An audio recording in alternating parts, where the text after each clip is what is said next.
Hello, my name is Matthias Cavodi. I'd like to welcome you guys to my channel. Today we're going to talk about a crossover that I remember was pretty bad, or at least I really didn't like it, and a lot of other people didn't either. We're going to talk about the crossing.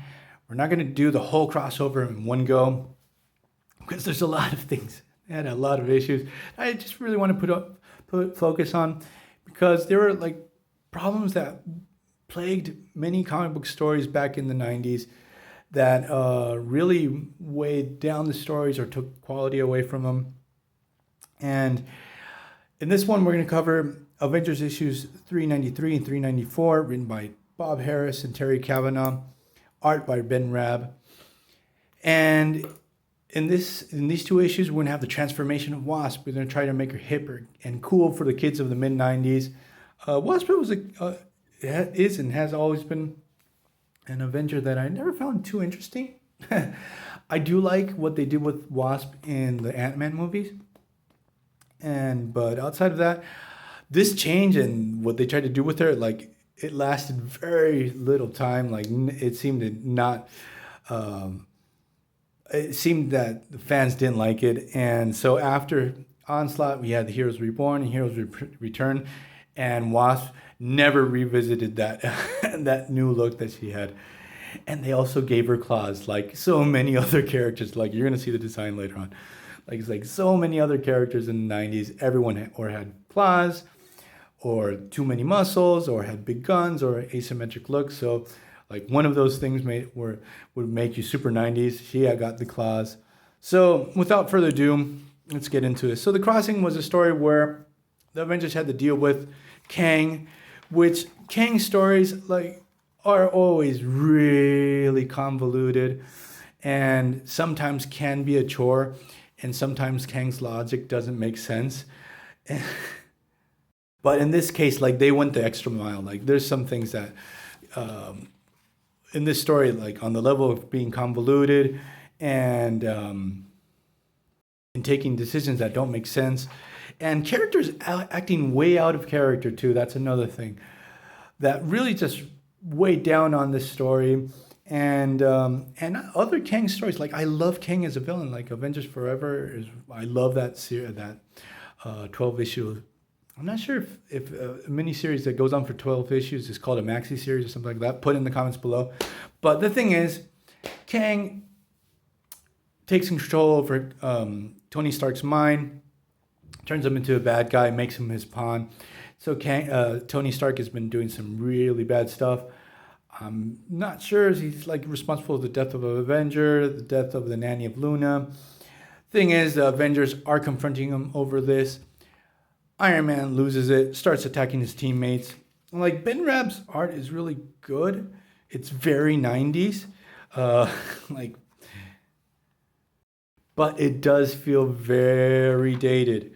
So the thing is, Tony starts attacking his teammates when confronted about the death of these people.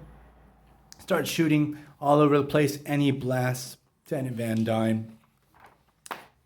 Hank Pym loses it, almost squashes Tony Stark to death. Tony is able to disappear.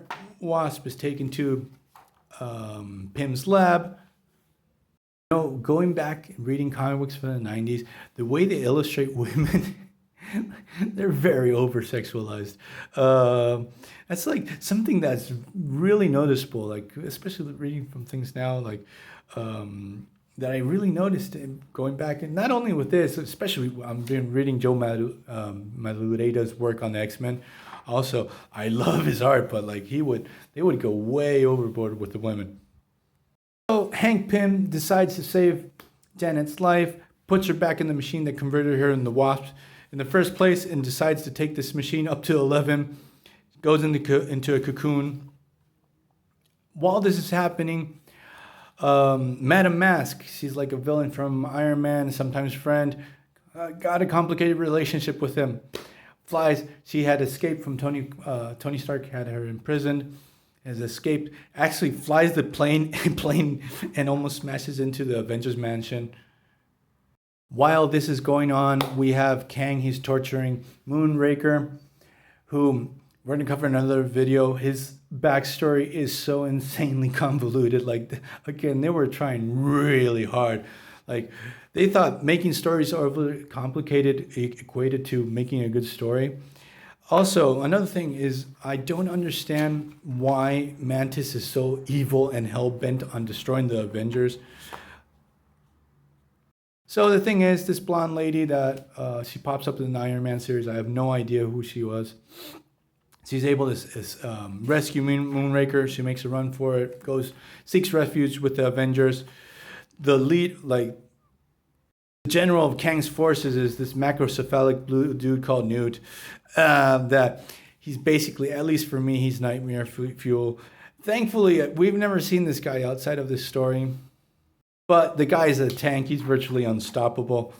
So, when the blonde lady saves Moonraker, arrive at the main Avengers mansion, we have Newt. He's not far behind. Starts wreaking havoc.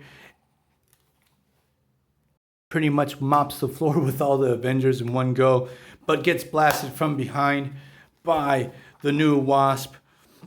And this look, like, it's not the worst look ever, but wow, they were trying really hard to make Wasp interesting. Like, here you can see it, like, even though the cover's in Spanish, what they were going for. But again, after Onslaught, we never saw this particular design again. And the crossing, we're gonna, as I said before, cover it in different parts. Boy, that story and some other Kang stories, like, there are, again, really good. There are some really good Kang stories.